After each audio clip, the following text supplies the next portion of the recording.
How's it going, everyone? I want to talk about one of my favorite games from 2022. Alright, let's be real, that's probably a little bit of a stretch, but a game that I really enjoyed last year. Sonic Frontiers getting a major update with the sight, sounds, and speed update. That'll be coming March 22nd. It is a free update, and this will be the first of 3 Sonic Frontiers content updates that are slated for 2023. We'll talk about that, and I do want to highlight a free title you can play over on the PlayStation Store right now. More on that in a little bit, but first of all, Sega will be releasing the sight, sound, and speed update for Sonic Frontiers. It'll be coming March 22nd, 5 p.m. Pacific time, 8 p.m. Eastern. Kind of a weird launch time. If I recall correctly, you usually don't see like updates and things like that for games coming out, you know, midday or even later in the day on the East Coast, but who cares about that? It's a free update, and Sonic Frontiers is a great game that I would strongly recommend, especially because at this point, you can find it relatively cheap. Now, if you buy it on the PlayStation Store, the best you're gonna get it for is like 40 bucks, which I would still make the argument that, hey,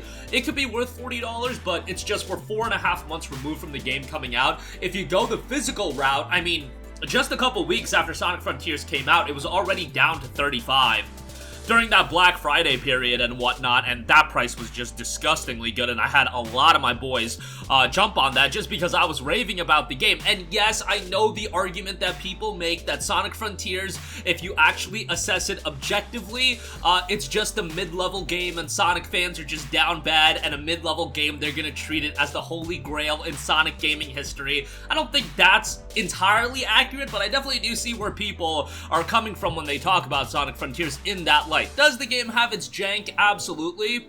But I do think the strong elements of Sonic Frontiers definitely outweigh the negatives, and I just think there's a lot to like. So let's talk about the update. New challenge modes. After completing the main story campaign, players can access new challenge modes, Cyberspace Challenge and Battle Rush via the title screen. The Cyberspace Challenge is a time attack mode where players will compete against the clock to complete multiple cyberspace stages in a row. Additionally, Sonic Frontiers will offer Battle Rush, a timed battle mode where you fight multiple enemies, guardians, and titans in one go. Then you will have a photo mode to capture memories of their time on Starfall Islands. Players can open the pause menu to access photo mode, which will pause gameplay and bring up a camera that is freely movable. And then there is a jukebox. Players can listen to their favorite Sonic songs all throughout Starfall Islands with the new jukebox with 53 song tracks available. Players will have instant access to 13 songs and can unlock the remaining 40 songs by collecting sound memories on each island. I've talked pretty highly about Sonic Frontiers' soundtrack as well. Honestly, one of the stronger elements of the game as well. Like, both the theme songs are very, very good. If you're, like, into rock music, like, there's a lot of good tracks. And Sonic in general has had a pretty decent history of quality soundtracks. Like, I still remember stuff like, obviously not Sonic, but Shadow the Hedgehog. I forget the main theme song, but it's like this heavy rock song, and I think it's fantastic. Like, I just dig Sonic's soundtrack a lot of the times. Obviously, Sonic Frontiers at this stage of the game, don't be spending $60 for it. I even think that $40 might be a little pushing it, but I know that GameFly just had like used copies or pre-played copies for $25, and when you're talking $25 for this, that's pretty darn good. Alternatively, I could easily see you make the argument of, hey, the game's gonna get more content updates throughout the year. Why not just wait a little while, and then that'll ultimately pay dividends. You're gonna get the game cheaper, etc., etc. I fully expect by the end of this year, let's say like holiday time this year, that the game's gonna be down to 20 bucks for a new copy of the game, and at that price point, obviously, that would just be a slam dunk home run. And the other content that they have in development for the game, it's pretty exciting stuff as well, and I am interested to see where they go with Sonic Frontiers in the future, because the rhetoric I feel like I see from most people is the same as mine, in that Sonic Frontiers is a new style of Sonic game that absolutely has its shortcomings, but what Sega have done is that they've set a solid foundation for what Sonic could ultimately be in the future, and if they can build upon that, I think we're headed into a world where, you know, Sega could create some really, really great Sonic games. And, you know, if you've been playing Sonic games for a long time, or even like a decent period of time, you know that it's very, very much hit or miss when it comes to a lot of these Sonic titles. And more often than not, let's be real, it's a lot of misses. I often mention games like Sonic and the Black Knight, and I'm like surprised that there are actually people that like that game. And then like Sonic Unleashed, there were things about Sonic Unleashed that I really liked, but there was also a lot of shortcomings with that game as well. And, you know, Sonic Generations was pretty good. And obviously, if you go back to the early 2000s with, like, Sonic Adventure 2, yeah, Sonic Adventure 2 was an all-time classic when it comes to Sonic titles.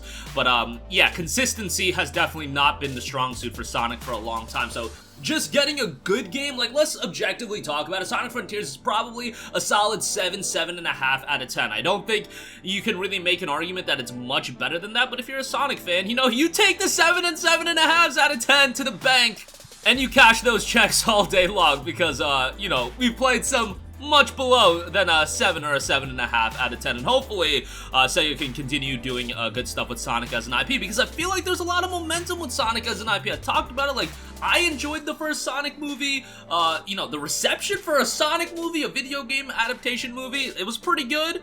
I know they have the new show on Netflix, and it just seems like there's a lot of appeal to the IP as a whole right now, so hopefully they can keep the solid momentum rolling. Alright, moving on from that, I do quickly want to note, Anno 1800 Console Edition does have a free trial period. This actually kicked off back on March 16th, and it will be running until March the 23rd. Welcome to the dawn of the industrial age and the city-building real-time strategy game experience, one of the most exciting and fast-changing periods of all time as you discover new technologies, regions, and societies, implement your own strategy, and building a new world to your design. Play solo or use the online mode to play PvP or co-op modes. How the world remembers your name is up to you.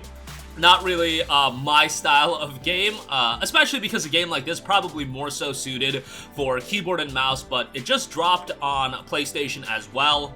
And you're talking about a free period. If you do want to ultimately buy the game, your progress will carry over. The game is released at a budget price point at $39.99, but bear in mind, the game is like 15 bucks on Steam right now as a part of the spring sale that is currently ongoing. So bear that in mind as well. 40 bucks. There is a deluxe edition that includes the game, a couple of cosmetic packs, and some additional zones and things of that nature. But try out the trial if you're interested. That, again, is available for free right now. And that is going to do it for me. Again, Sonic Frontiers gets a brand new update in sight, sounds, and speed. The update will be launching on March 22nd. Again, I know a lot of you guys, whenever I talk extremely highly about Sonic Frontiers, you guys are like, alright, bro, like, slow your roll a little bit. It's an alright game. Maybe it's not Game of the Year or anything like that. And yes, I absolutely agree with everybody that says that. You know, sometimes, you know, Sonic was one of those franchises that I grew up on, and you just want to see the franchise do a little bit better than it has been doing. I thought Sonic Frontiers was a nice step in the right direction, a different direction, and I overall enjoyed the game. Again, excellent soundtrack, jukebox photo mode, and new challenge modes being added to the game as well. And Anno 1800, a free trial, is available right now over on the PlayStation Store. Check it out. Your progress will ultimately transfer to the full game if you do decide to pick it up. That's $39.99. Deluxe edition is $49.99. That'll do it for me. Sound off all of your thoughts in the comments section down below. Thank you for watching, and goodbye. Hey guys, we hope you enjoyed the video, and if you did, make sure to hit the subscribe button, and if you're already subscribed, do us a favor and hit the bell icon. This way you'll be notified whenever we post a new video. That's the best way to keep up with all of our uploads, and we usually try to upload 2 videos a day. And with the bell icon hit, you'll be notified whenever we do upload a video. As always, thanks for watching.